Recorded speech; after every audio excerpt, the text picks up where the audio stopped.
Yeah, giving people a home is the first place to start, but in order to transform their lives, they need a community where they can flourish.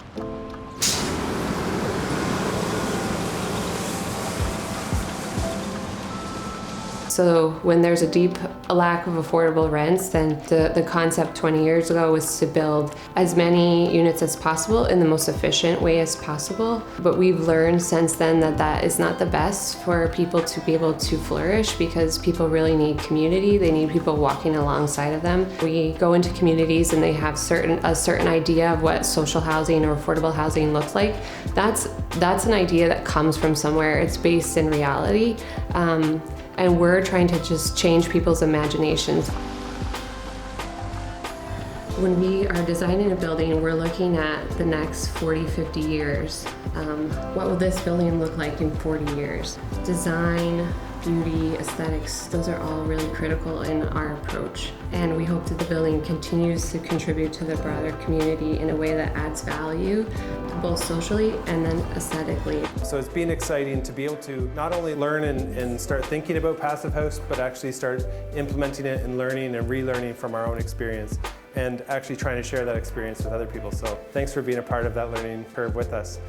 There's two main reasons why we decided to switch the way we were building to the Passive House standard. We were previously always building high quality, energy efficient buildings, and we were pretty happy with the way our buildings were performing, but we knew we needed to do more.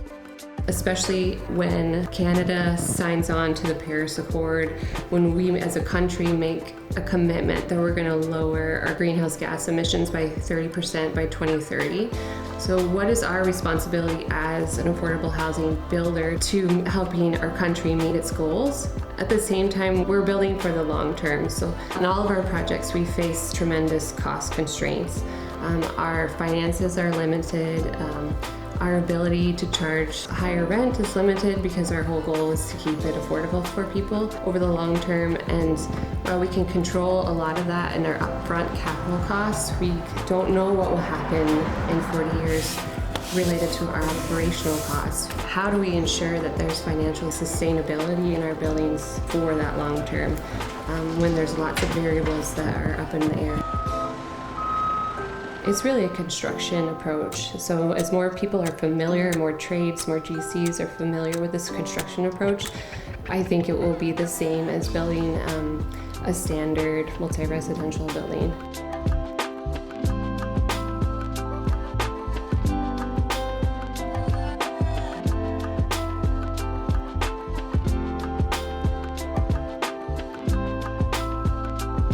Aside from uncertainty for developers, there's no real cost reasons why everybody shouldn't be building this way.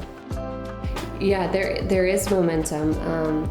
We see our funders are starting to prioritize energy efficiency, and we've been telling our story to many people, many different groups, and we are seeing sort of the industry build off each other and give each other confidence. And across Ontario, there's more and more of these passive house projects in the affordable housing industry happening, which is fantastic, and we hope that we can all do better. We hope that we all can build to a higher standard and provide housing for more people.